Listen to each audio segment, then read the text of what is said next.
Andy, I know you've never been happier than when you're sitting by a warm fire, snuggled up in a flannel and basking in the glow of an old-school budget spreadsheet.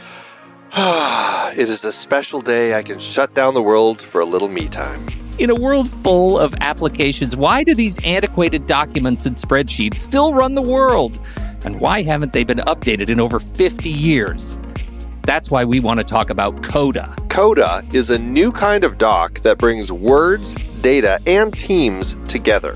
It comes with a set of building blocks that anyone can combine to create a doc as powerful as an app. Coda runs our entire business here at True Story FM, from show scheduling across dozens of podcasts and scripts for thousands of episodes, to budgets and plans and wikis and more. Coda lets us see our business in a new light. If you'd like to shine a light on productivity in your business and save money along the way, check out Coda today at thenextreel.com/Coda. It's hard to believe that we've been having in-depth weekly conversations about movies since 2011. So many great conversations over the years about so many great movies. All that said, producing this show week after week requires a ton of work behind the scenes. Becoming a Next Reel member gives you access to all sorts of additional and exclusive content. Plus, you're helping us keep the lights on. Just head to thenextreel.com/membership, where you can learn more about becoming a member, which costs a measly $5 a month, practically the same as one fancy coffee drink. And you get so much more. Every month, we record a bonus episode exclusively for members. Those episodes cover movies from whatever series we're covering at the moment, or add to previous series. Some movies we've covered that only members get to hear us discuss include The Blues Brothers, The Russia House, Naked Lunch, Independence Day, The Hot Rock, and Relic, the better one.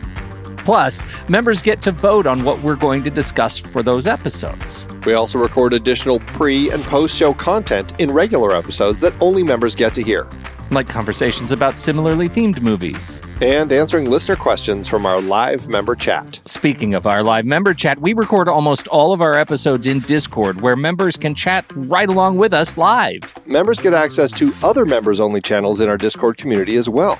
On top of all that, members get all episodes a full week earlier than everyone else in a private Next Reel feed just for them that includes all the shows in the Next Reel family.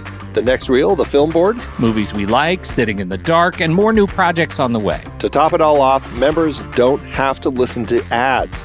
We've already eliminated those annoying, dynamically inserted ads that, let's face it, we all hated. We are listening to you. We love podcasting for a living, and those ads help to pay the bills. Now, we're counting on you, dear listener. We promise we aren't going back to those terrible, dynamically inserted ads that don't relate to us at all. All we ask is that you consider supporting the Next Reel family of podcasts with a membership. Again, it's $5 per month or $55 per year. Just head to thenextreel.com/membership. thenextreel.com/membership.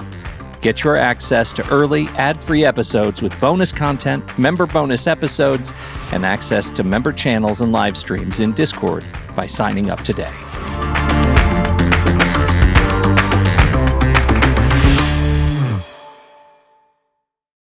Welcome to Take 10.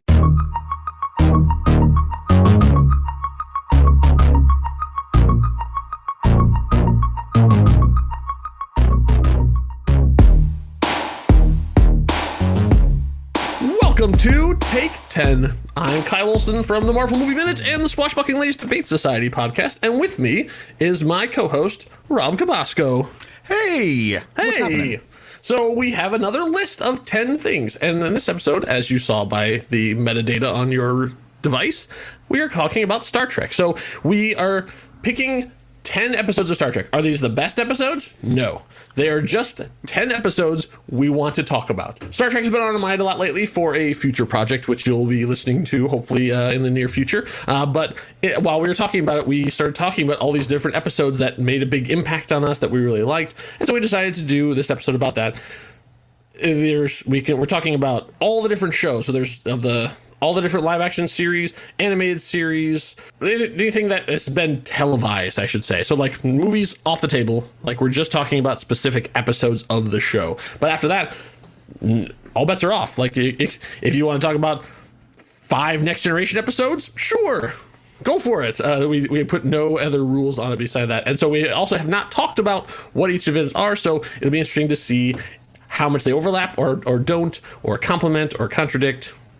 It's going to be fun for us, and hopefully it'll be fun for you too. So let's talk Trek. So Rob, what is your first episode? What series and what episode? Okay, so I'm gonna go. This is weird. I'm gonna go original series. Okay, I'm gonna start with that, right? Which Okay, I know, old school. and we wouldn't have thought that because I don't consider myself necessarily a great fan of the original series, but there is an episode that I caught. I've seen it many times because I just enjoy it. It is the 19th episode of the first season. It is called "Tomorrow Is Yesterday." And the point of this episode is the Enterprise gets thrown back in time to 1960s Earth, and they have an encounter. Of course they do. Of course they do, because why would they not, right? Yeah, I mean, I said that. They very go back in time to the right. era that the show is being shot in.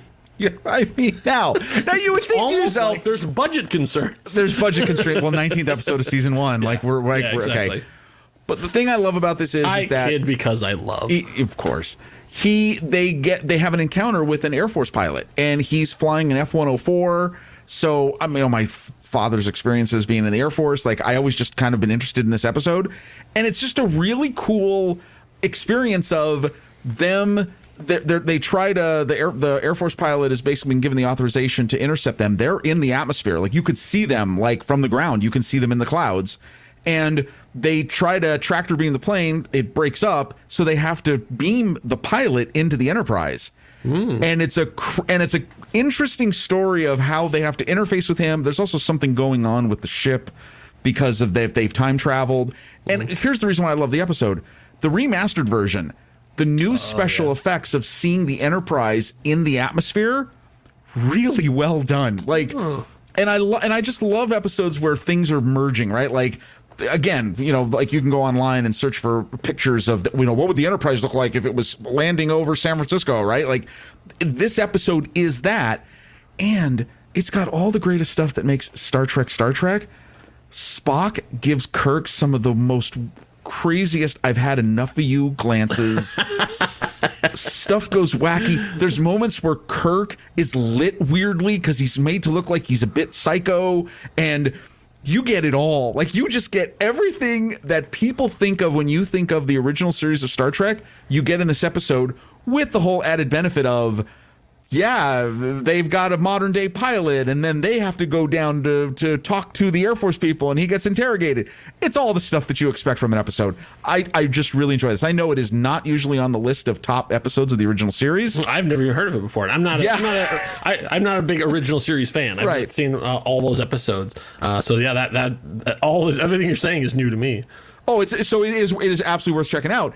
And if for nothing else, the remastered special effects, which the remastered version is the version that's available on Paramount Plus, the Enterprise looks awesome. Like they just did a great job of not making the best Enterprise they could make. They did a great job of making the best model looking CGI Enterprise that they could make, because they're trying to be true to the original source material. So Tomorrow's Yesterday, the original series Star Trek. Yesterday, very nice. Well, I ended up with kind of a theme, though I did not intend it when I started. So one of the things I really like about Star Trek is how malleable it is in terms of what they can do. And so a lot of the episodes I did are very much off the beaten path. They're non-traditional storytelling in what can be a very traditional format. And one of those things that's really cool about Star Trek is when they go deep into the roster. So I really like when there's great Kirk episodes, there's great Picard episodes, there's great Sisko episodes, but when they sort of go down into the deeper bench and make secondary characters and give them the spotlight, I really enjoy that, because it shows how strong the show is that they can have other people than the leads on, and it's still a great episode. So the first example of this I have for you is from my favorite Star Trek series, which is Deep Space Nine, and it's called The Magnificent Ferengi. So this was from season 6, episode 10, from December 17th, 1997. So the synopsis says, when Quark's mother, Ishka, is captured by the Dominion, Quark, Rom, and Nog lead a team of Ferengi into a meeting on Empok Nor with Kivan as their payment. Now, I know that doesn't mean a whole lot to people who haven't seen it, but what's cool about this is they had this, they had done so much work over the course of the seasons, and obviously this is season 6, so they had done, like over 100 episodes by this point. They had built up the Ferengi. The Ferengi showed up in Next Generation as sort of the new big bad, and they were short and they were mean. They had sharp teeth, and they always wanted profit, and they kind of flopped. But they were still out there. And when they got to DS9, they really had one as a lead character. Quark was a lead character on the show. He was on every episode. And so the culture of the Ferengi developed. And by the time we got to season 6, they had multiple Ferengi. So they decided, why don't we have all the Ferengi we've introduced in one episode? And so they made essentially a Magnificent Seven / Ocean's 11 style episode. And they brought all the actors who had played Ferengi back to be Ferengi again and have one Ferengi-centric adventure.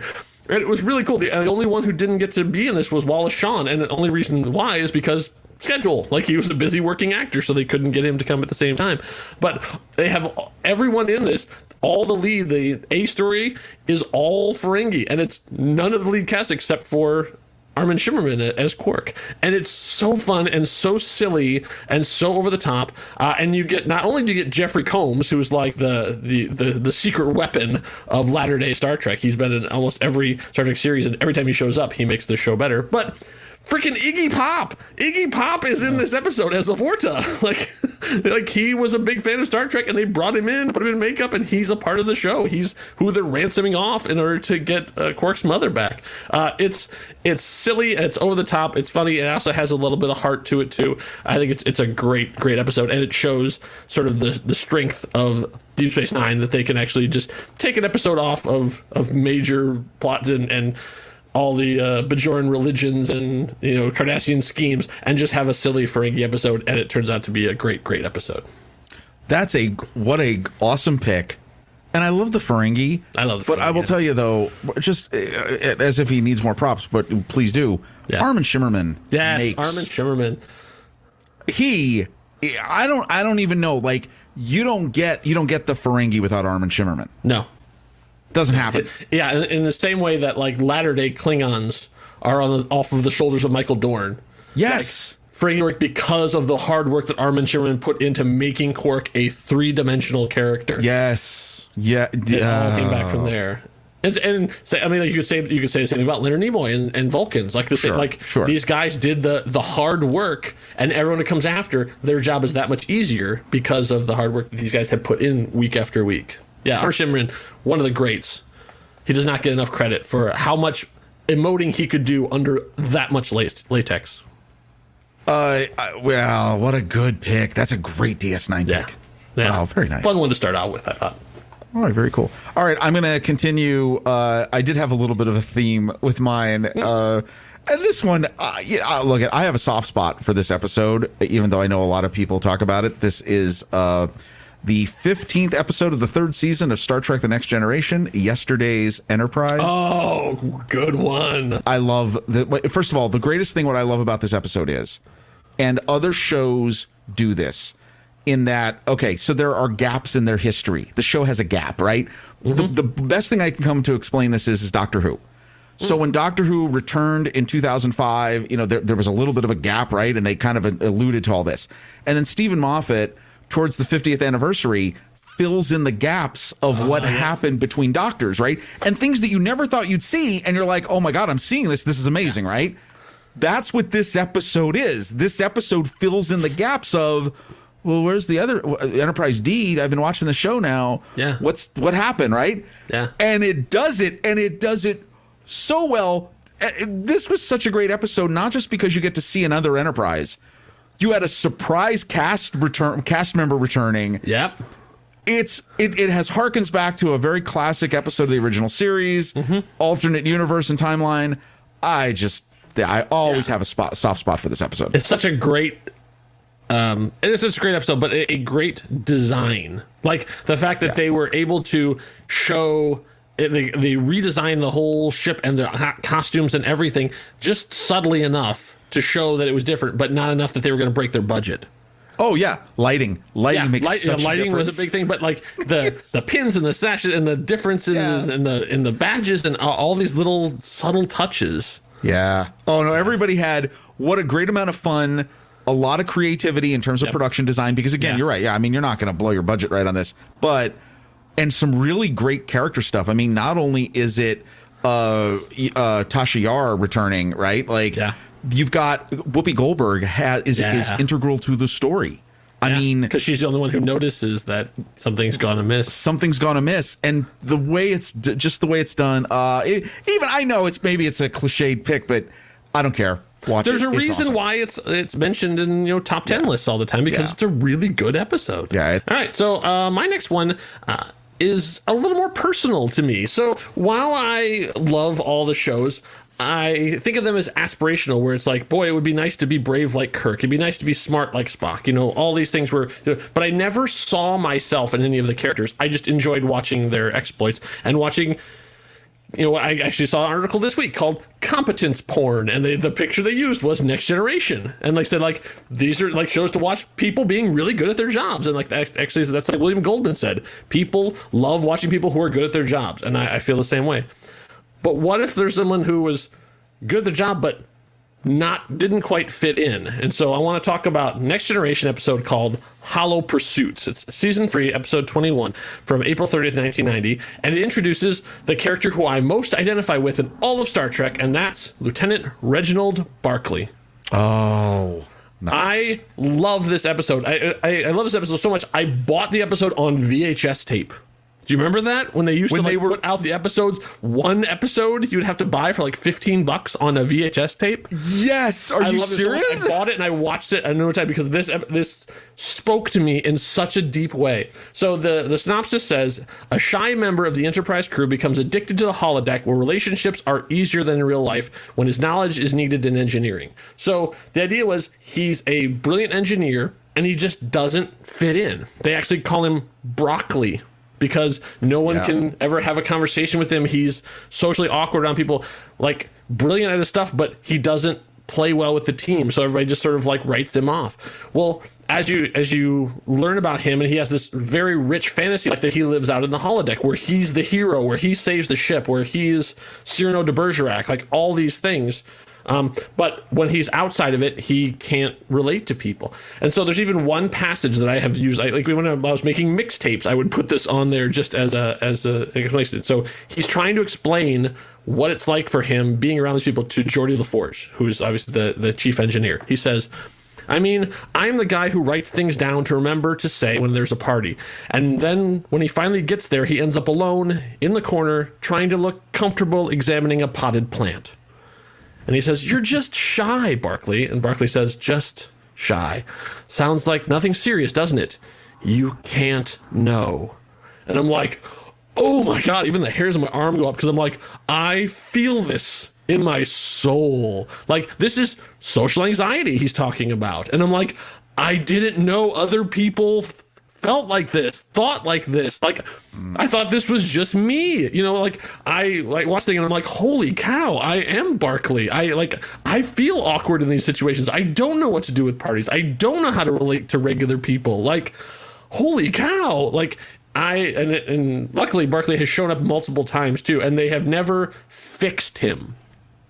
Oh, yeah. So every time he shows up in multiple episodes from here on out, he's still a little bit off. Because it's like he's just has this problem, and he talks to a counselor about it. He's trying to figure things out. He's trying to get his stuff together, but he's in a work in progress, and I love that. Yeah, I've watched this episode. I don't know how many times, and it speaks to me on such a deep personal level. And go Star Trek for actually addressing the fact that not everyone in the future has their shit figured out.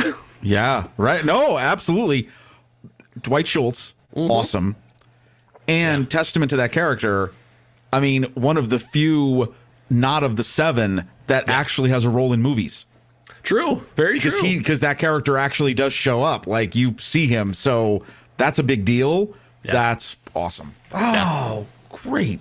Yeah. Yeah. All right, very cool. All right, my next pick. Okay, so I'm going to go. I mean, I have to, because I love this episode, and when this episode aired, it was a part of the 30th anniversary celebrations. Okay. I'm going with Deep Space Nine. This is the 6th episode of the 5th season. Yes, Trials and Tribulations. Oh, nice. Such a fun episode. It's not just a fun episode in terms of, okay, wow, so what happens? Yeah, the basically a small crew of DS9 ends up being on the original Enterprise with James T. Kirk, right? And Spock and McCoy. It still stands up. I do not know if the version that streams they've touched up. The special effects were incredibly well done for the time. Yeah. And there's, I mean, not only did they recreate certain sets and stuff, but yes, there are some ridiculous jokes with who's the Terry Farrell. Dax. Dax. She's wearing the ridiculous outfit, like the ridiculous mini skirt, like, just suit that they would wear. You have all that. You have all these funny little anecdotes between her telling Cisco about Bones McCoy. I didn't know he'd be so handsome in real life. Kirk, and she's like, no, Spock. I was Spock. Like, She has the comment with Bones where she's like, yeah, I met him. I remember when he was in the academy. He always had the hands of a surgeon. Like, I mean, just stuff that you just go, okay. And Cisco, Avery Brooks's reactions to all of these things are like, what? But the reason why I just love this episode is it's not just the special effects.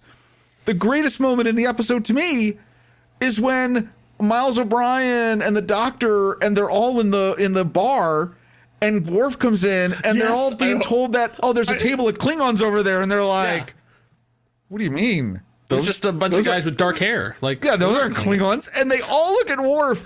It is one of the funniest moments ever. Yeah. And Worf is just like, no, we don't talk about that. No, we don't talk about that with outsiders. No.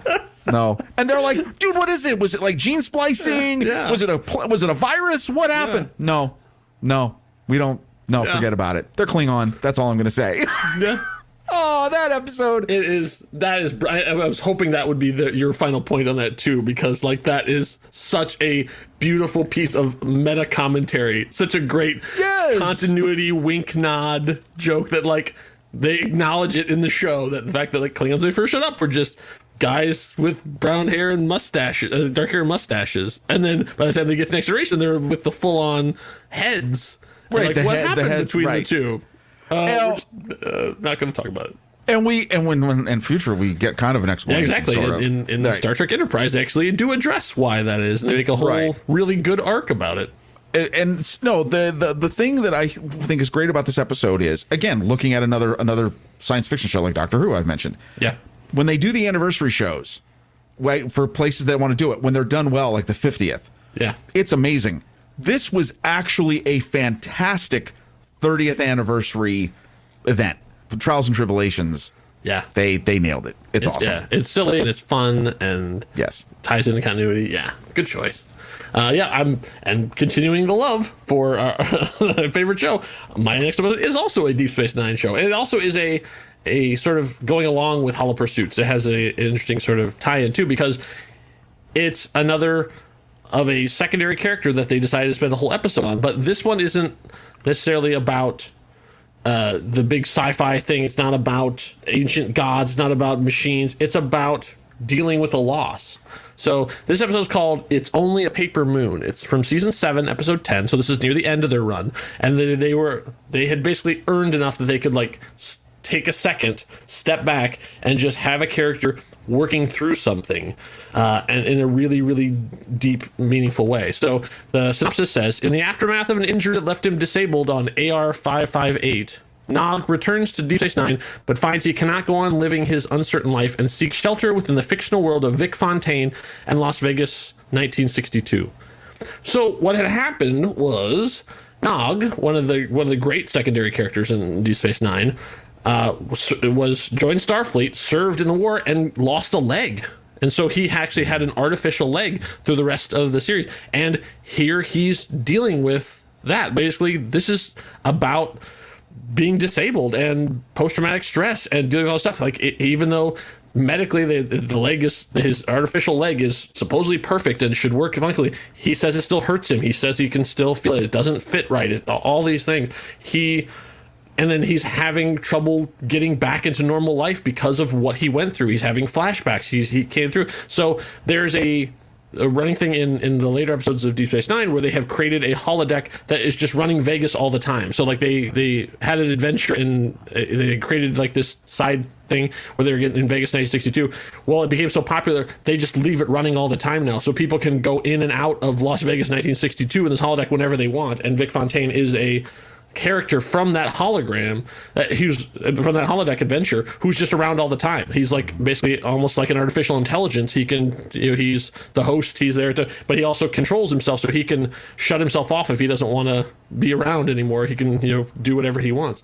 So, then Nog starts living full time inside this Vegas thing and leaving reality behind because their things make sense. So they get into these real things of like how much is that good in terms of like getting away from your problems, and then how much are you just running away and you're not solving anything. So there's actually another piece of dialogue I'm going to read too, that Nog finally is talking to Vic Fontaine about what he went through and what's happening. So he said, when the war began, I wasn't happy or anything, but I was eager. I wanted to test myself. I wanted to prove I had what it took to be a soldier, and I saw a lot of combat. I saw a lot of people get hurt. I saw a lot of people die. But I didn't think anything was going to happen to me. And then suddenly Dr. Bashir is telling me he has to cut my leg off. I couldn't believe it. I still can't believe it. If I could get shot, if I could lose my leg, anything can happen to me, Vic. I could die tomorrow. I don't know if I'm ready to face that. If I stay here, at least I know what the future is going to be like.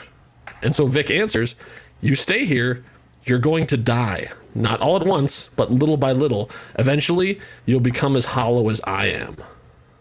Come on! That's Ron Moore, baby. That's like who went on to create Battlestar Galactica and Now for All Mankind. Directed by Anson Williams, which I thought was a fun little tie back into, television past. But like, this is a sci-fi show about aliens and robots, and they're taking time to talk about PTSD and about learning to live with a disability and face reality even when it's horrible on a sci-fi show. I mean, this is where Star Trek sings, because it's not about ray guns and flying saucers. It's about the characters and what they go through.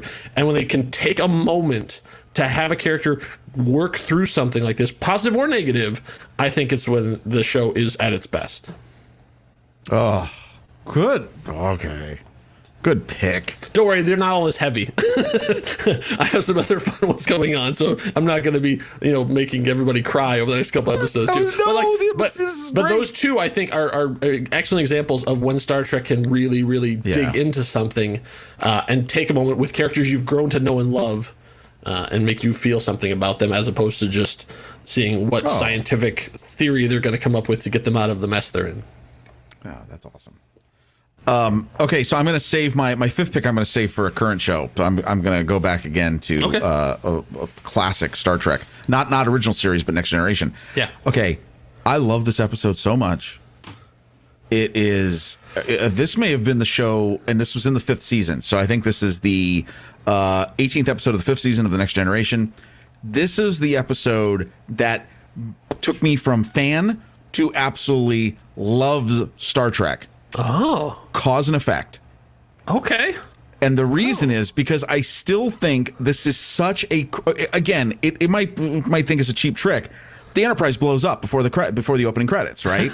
So like that was a big deal. Yeah. But what I really appreciated about it was, you would think, and I think Jonathan Frakes directs this episode, and he's talked about how, okay, so the Enterprise gets caught in this time loop, right? Mm-hmm. And they keep blowing up. And they got to just send themselves a hint, and Data finally is able to do it, and they prevent themselves from blowing up. First of all, the whole way they go about it is cool, and the best part about it is there isn't just one way they blow up the ship. They actually blow it up, I think, 2 different ways. So what's nice is that they actually did a little bit with that. I love the way that they tell that story, how they try to keep figuring out what's going on. But the best part is the ending, the payoff, is that you find out that why they've blown up, and you see it. Obviously, this ship appears out of like a nebulous cloud or whatever. It's I think it's a Reliant class ship. It's the ship from the Wrath of Khan. It actually is the ship, the model that they used for that. It's amazing. And then the big surprise at the end is that it's Kelsey Grammer as the captain of the Bozeman, right at the end, which blows people's minds. It's just really fun. I love I love, again, merging stuff. I love seeing different generations all come together. What I didn't know is, okay, so when I was doing a little research on this, was that I never realized that, first of all, they originally planned it to be an original series Constitution class ship. Oh. And they couldn't because they had to make a model then. They didn't have Right. the model. They had the Wrath of Khan model of the Reliance, so they're just like, okay, we're just going to use that. But did you also know Kirstie Alley was supposed to be in the episode at the end as Lieutenant Savick? That's fun. Savick was going to be like the first officer of Kelsey Grammer's captain on the Bozeman. That's a nice little cheers wink nod too. Well, wait. And but weren't they shot on the same like Paramount, right? So they were on the same lot. well, but what's he? I don't know. Is he doing Frasier then? I forget. Either way. Yeah, either way. I mean, no, but she couldn't. There was a scheduling conflict. That's why she couldn't do that's it. too bad. I mean, that's the public reason. Who knows, Sure. right? So she couldn't do it. First of all, you would have had the Cheers connection, which would have been really funny. Yeah. But two, you would have brought that character into the current timeline. That's true. That could have been amazing. Like, Yeah. wow! I never, not knowing any of that, reading that, I was like, wow, that's amazing. I love the episode. Well, now I even love it even more for what could have been. But there you go, cause and effect. It's funny you should mention time loops because I'm about to hit you with one too. Because mine is from Star Trek Discovery, an episode called Magic to Make the Sanest Men Go Mad. And say what you will about Discovery, but man, can they do an episode title. So this is from season 1, episode 7, from October 29th of 2017. The synopsis is, as the crew attempts to let loose at a party, Harry Mudd triggers a time loop that repeatedly destroys the ship and kills the crew in an effort to learn the secret of the spore drive and sell the discovery to the Klingons. So this is such a fun episode. First of all, Rainn Wilson showing up as Harry Mudd gets to show a whole new side of himself. Like, that dude does not get enough credit for what he did. Like, everybody's like, oh, he's just Dwight. Like, no, he really has a lot of stuff he can do. And I hope that he eventually can find, I mean, he's been on Harry Mudd a couple of times. I'm hoping that Harry Mudd is a character who will show up on Strange New Worlds when that comes out, whenever that comes out. But he is really, really good at being a bad guy in this, as he's gleefully killing everyone on Discovery over and over again. But one thing that's cool about this is, as opposed to some of the other time loop ones where the person who catches onto it is the one who can solve the problem, in this one, the person who catches onto it can't solve the problem. And so they have to keep convincing the people who actually can figure this stuff out what's going on every single time, and trying to find faster and faster ways to get them up to date, because they only have, what I can't remember what the exact time is, but like basically half an hour to solve this problem before it's gonna hit the loop again. And the cool thing is, it doesn't come down to one brilliant idea. It comes down to the group of them working together to figure this out, which is some of the best things Star Trek can do. It's such a fun episode, and I think it is one of the best of the early episodes to show you what Discovery could do, because at that point we were so bogged down in the swearing and the Klingons and the dark. I mean, everything was like just heavy and dark and stuff too. And this is like the most fun they had so far, and it gave a little glimpse of what the show was eventually going to become. And if you're wondering, that the title is actually a reference to the Iliad. The full quote is, "There is the heat of love, the pulsing rush of longing, the lover's whisper irresistible, magic to make the sanest men go mad." They're talking about Aphrodite. So Nice. Discovery. Well, okay. Well, that's funny then, because here I'm gonna end mine with a Discovery episode, because and here's the deal. We What did could the not show plan this at all, by the way. and here's how great this is. What could the show become? Yeah. The third season, the second episode, Far From Home. Oh, okay. And I'm going to tell you, this was, I think I remember when we were watching this live, like when the season came out, and I was like, okay, I'm all in now. Like, Yeah. I struggled with season 1 of Discovery. Okay, Yeah, but I think most of us struggle with season 1. Season 2, I was still trying to figure out. Season 3, all in from episode 1. And Far From Home, what I love is, it's where the first episode deals with Michael's return, Michael's getting thrown into the future. Episode 2 is you find out what happens to Discovery. That is such a hopeful.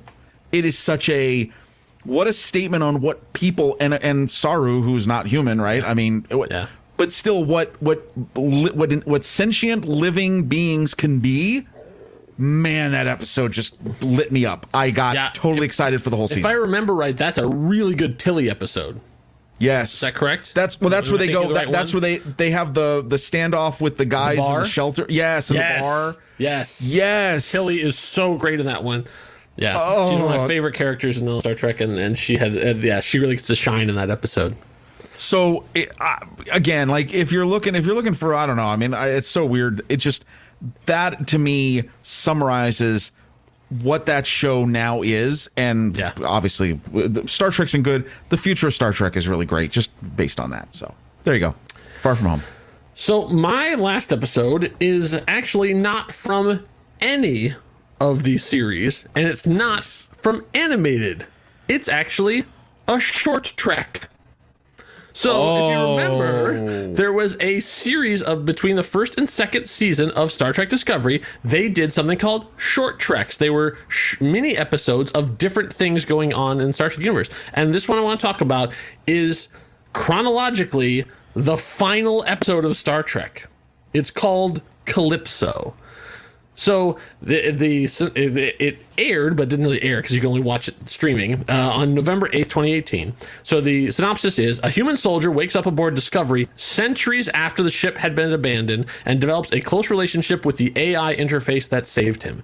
It is such a beautiful story, and it has one actor. Well, I say two actors because they're the voice of the computer as well. But it's essentially like a lost soul finds a desert island that's inhabited by and gets to live out his time. But it's told it's over the course of the 40 minutes or whatever the episode. It's years, essentially, or maybe even a year of time as this soldier from Freshman War is healing himself, essentially, like getting back to mental and physical health on board this gigantic ship that can provide all of his needs, but he's alone. And it takes place farther out than any Star Trek story we have ever seen, except for I think there's a Voyager episode that talks about the end of the universe, right. But like furthest out in the timeline. So we don't know what has happened between them, but all we know is Star Trek Discovery, the ship is still around and is now sentient. So there's an AI that's running the ship. And so it's the two of them. And then so he has to then decide, do I stay in this place that's sort of perfect and I can live out, or do I go back to the war and life? And what to do. It was the first Star Trek work by a novelist, Michael Chabon, who's gone on to be one of the showrunners for Star Trek Picard. He is a great novelist. If you haven't read the Amazing Adventures of Kavalier and Clay, you should check it out. It's really, really good. And this is the first episode of Star Trek to not feature any uniformed Starfleet officers. I thought that was an interesting note, because there's no one in uniform. This because he's not a Starfleet officer, and everyone from Discovery is dead. It doesn't have a crew anymore. Well, you want to think that there's been at least, I don't know, one of those, an odd episode of Next Generation or something where there wasn't, but I guess not. I know this says no. Like even on stuff where they go to Risa or whatever, they're on there. Yeah. What a great, that is such a great pick because of what it's certainly putting it out there, like what happens. Yeah. Because that, it's centuries after. Well, I mean, it's centuries after where they are now, or where? Yeah, but that's the thing is they never put a start date on it. So, but she said that it's been hundreds of years since she's had anyone on board. So it's far out there. Interesting. Yeah. So and big shout out to Aldous Hodge. I love Aldous Hodge. He is so good. He is from Leverage. He's been on a bunch of different shows. He's going to be in Black Adam, I believe, next year with The Rock. Yeah. And he's just one of the best working actors out there. And he carries this whole short trek on his shoulders because it's basically just him talking to an off-screen voice. And he's so committed at everything he does. It's a great crazy. And I think one of those things that I don't think enough people have seen. Oh, so yeah, no. It's on CBS All Access, or I guess now it's Paramount Plus. It's you can find it. I think there's a section in the Star Trek area, which I would give a shout out to. CBS All Access did not have great access, like did not have a great menu design. But Paramount Plus has a much better menu design, and one of the best things is they have a section dedicated specifically to Star Trek. Yeah, And it's I all like Star that. Trek, right? You can just go right to Star Trek and all of there. Yeah, Star Trek. It's called Short Treks Calypso. Check it out. It's really, really good. Now, there were 2 seasons of Short Treks. There's not, as they said, there's They have gonna not be any said more. there's going to be any more, but I think just with COVID stuff, there's like COVID stuff, as we heard for the news just happened. They just had an outbreak and had to shut down production on Discovery, because somebody tested positive. So I think they're just struggling just to keep the show up and going. Yeah, much no, that less makes trying to add in extra stuff, and also Star Trek is doing fine, like with 3 series running currently, and short treks if you count that at 4. and I think 2 more on the way or whatever. Exactly. I mean, So they're doing fine. What an awesome Dan! Your picks are well. Like I said, I went a different way. Like, I just set out to go like, what ones had the most emotional impact on me. Like, I kind of think what resonated with me, as opposed to like looking at lists and not I'm saying anything about you. I'm saying this is how I approached it. No, I was like, what? And I would couldn't even remember the names of a lot of them. Like, what was the episode where he was his leg? And I sort of like went in and like, oh yeah, I want to talk about that one. Hollow Pursuits was number 1 all the time though. We there was the courses were very good in this list. That's why you listen. That's why you listen. That's why we're here. Take 10. Yeah. So what did you have for your worthy of mention? Do you have any? Also? You know what? I was trying to fit in, but then I realized it's not certainly not one of my favorite episodes. But again, I like it because of the what if scenario. Yeah. Was a Voyager episode called Shattered. Oh, okay. I'm not familiar with that by name. What's the? Yeah, Chakotay gets. It's kind of like a sort of like a parallel universe thing, and he and Janeway are having to break out of this universe, and they wear like a militarized version, like additions onto their uniform. Honestly, I had vague memories of it, and that's why it went to my bonus list. Yeah, but I like the ones that sort of look at. I love when you have either different versions of the same character, and then they've got to like work it out, or there is that sort of like alternate universe, like what is going on outside of the current time stream. So yeah. I also did not have any Voyager on my list either, too. And it's not because I have a problem with Voyager. It's because all of my favorite Voyager episodes are 2-parters. Like every single one that I was I want to talk about. Oh, that's a 2-parter. That's right.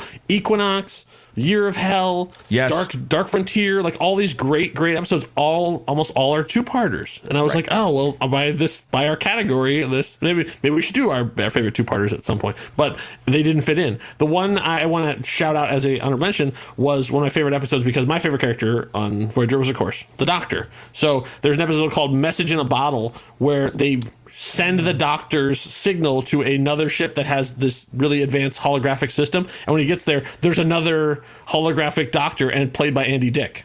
And then a group of people have taken over the ship. And so it's up to these 2 holographic Doctors to try and figure out how to take back their ship. It's a fun sort of one-off episode. I just remember that one being a lot of fun. Let's see, another DS9 episode for my honorable mention is I put on here. I don't remember. I haven't watched it in a while, so I don't remember if it's especially good. But I know that it generated a lot of nerdy conversations between my friends and I. And it's called Visionary. It's the episode where O'Brien dies. I know that doesn't narrow it down for DS9 fans, but because of a time loop, he's like going through time, so he has to keep repeating the kind of stuff, and then he ends up meeting himself because of the time loop. So like because he's caught in it. Well, the O'Brien that we've been following for all those seasons then officially dies in an episode, saving the thing, and the one from the time loop goes on and relives his life. So they're both O'Brien, but the O'Brien that we knew died. And this other guy is now running for the rest of the show. And so it was like, we had all these discussions about, is it the same person? Like he's from a future that didn't happen. So isn't he like a remnant of an alternate time? Like we had all these weird, stupid, nerdy scientific discussions about who was the real O'Brien and is our O'Brien dead? And it's the same guy, but is it the same guy? Is his quantum signature still the same? All these things. It's just for being, Wait, remind me, what did Keiko? What was his wife's name? Keiko. Was she cool with that? What happened at the end? Well, that's because Star Trek likes their reset button. They were a little weird about it, and then they never mention it again. That's it. We're done. The episode was sort of a bit like, are you still the same man? And, it got a little, hinky, but then I think it ends with everybody, like, everybody gives a big hug, and then credits roll because, God forbid you deal with anything long lasting. On the next episode, Yeah, exactly. What's Odo doing today? Right, exactly. All right, we're done. Quark's up to his own shenanigans at Quark's Bar. And then my last I'll mention was actually the very first thing of Star Trek I ever saw, which was the original series episode called The Man Trap. I didn't know what Star Trek was. I was a kid. It was in syndication, and it was about the salt vampire, if you guys remember that. And I remember being really freaked out by the lady who was pretty, and then all of a sudden would turn into this monster who would suck the salt out of people to live. That was actually my first ever exposure to Star Trek, and I didn't watch any Star Trek again for like another 10 years after that. Oh, that character design was frightening. It was horrifying. It was like out of the Twilight Zone. So those are our 10 episodes of Star Trek. I hope that you found something in there or inspires you to go back and watch something maybe you haven't done. If you've never seen any of the series, I would say these are probably good jumping on points. You could just like go in and watch it and kind of get an idea of what Star Trek can do. If you respect our opinions at all, I don't know why you would, but you could. Hey. And so hopefully we'll send you a direction that even maybe revisit a favorite or create a new favorite. Either way, hope you had a good time listening. We'll be back with another Take 10 list when we can think of something to take 10 about. Enough said. Bye. End program.